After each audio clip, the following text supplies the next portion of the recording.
এইখানে আসলে হঠাৎ করেই যে উচ্ছেদের প্রক্রিয়াটি, যেটা উচ্ছেদ দিয়ে সরকার চাচ্ছে যে এখানে একটা জলাধারা এবং এইখানে পার্ক নির্মাণের জন্য, আসলে সবচেয়ে বড় জিনিস হচ্ছে মানবিক যে মানুষগুলি রাত দিন পরিশ্রম করে দেশকে এগিয়ে নিয়ে যাচ্ছে, হঠাৎ করে যদি এখানে উচ্ছেদ হয় তাহলে এরা কোথায় যাবে?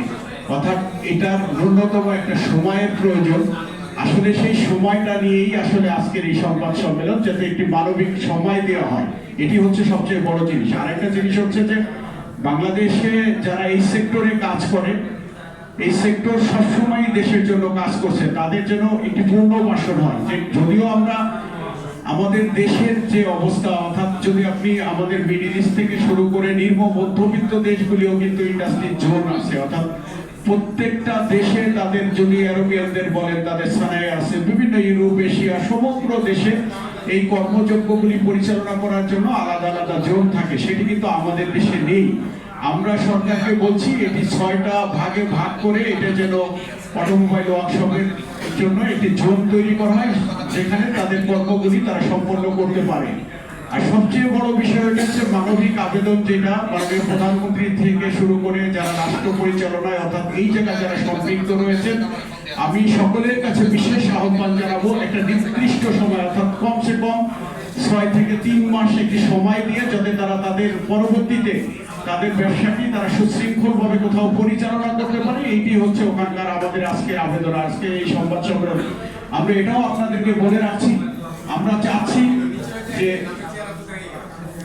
চাচ্ছি যাতে অনাকাঙ্ক্ষিত পরিস্থিতি যেন তৈরি না হয়, অর্থাৎ আমরা কোনো সংঘাতময় অবস্থায় যেতে চাই না। যেহেতু টোটাল বাংলাদেশে প্রায় 30,000 ওয়ার্কশপ রয়েছে, যদি এভারেজে আমরা হিসাব করি তাহলে 1 কোটি মানুষের রুটি রুজির জায়গা, অর্থাৎ জীবিকার জায়গা।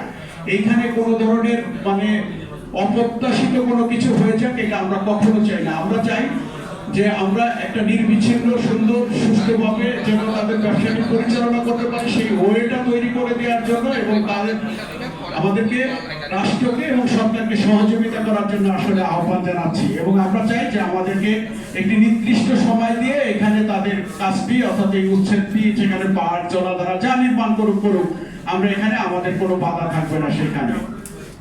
জি, ধন্যবাদ আপনাদের সকলকে। আপনাদের নামটা বলেন একটু। নাম?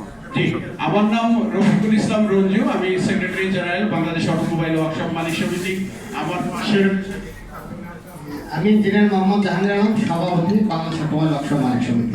আপনাদের গেদারতে একটা কথা বলতে চাই, বর্তমান সরকার বিভিন্ন জায়গায় ফুটপাত উচ্ছেদ করছে, এটা আমরা সাধুবাদ জানাই, কিন্তু আমরা ফুটপাতে না, 172টা ওয়ার্কশপ মতিঝিল বাংলাদেশ ব্যাংকের পিছনে একটা নির্দিষ্ট একটা জায়গায়, এই জায়গার মধ্যে আমরা সরকারি বেসরকারি বহু গাড়ি মেরামত করি, কিন্তু আমাদের বহু টাকা বকেয়া, কিন্তু আমরা এই বকেয়া পাওনাটা একটু সময় দরকার, কারণ হঠাৎ করে ছেলে তো যাওয়া যায় না, কারণ আমাদের অনেক কাস্টমারের কাছে আমরা বকেয়া আছে, আমরা সরকারের কাছে বকেয়া, অনেক কর্পোরেশনের কাছে বকেয়া আছে আমাদের, আমরা বকেয়ার মধ্যে আছি, আমরা চলে যাবো, কিন্তু আমাদের একটু সময় দেওয়া হোক।